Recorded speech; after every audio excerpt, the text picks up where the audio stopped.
রিক্ত আমি নিঃস্ব, আমি দেবার কিছু নাই, আছে শুধু ভালোবাসা, দিয়ে গেলাম তাই।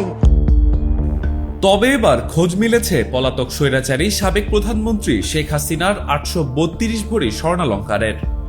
কেজিতে হিসাব করলে এর পরিমাণ দাঁড়ায় প্রায় 9.7 কেজি। অগ্রণী ব্যাংকের লকারে তার নামে ছিল এ বিপুল পরিমাণ স্বর্ণালংকার। আজকের 22 ক্যারেট স্বর্ণের বাজার মূল্য অনুযায়ী এর দাম 18,15,14,944 টাকা।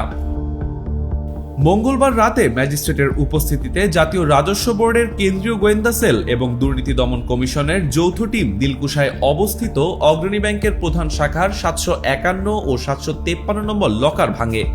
সে সময় জব্দ করা হয় এই বিপুল পরিমাণ স্বর্ণালংকার।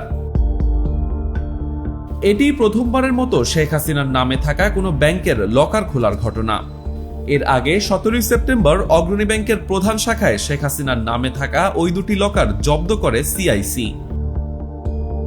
এছাড়াও গত 10 সেপ্টেম্বর রাজধানীর সেনা কল্যাণ ভবনে অবস্থিত পূবালী ব্যাংকের মতিঝিল কর্পোরেট শাখার 128 নম্বর লকারটিও সিআইসি জব্দ করেছে। ডেস্ক রিপোর্ট, মানব জমিন।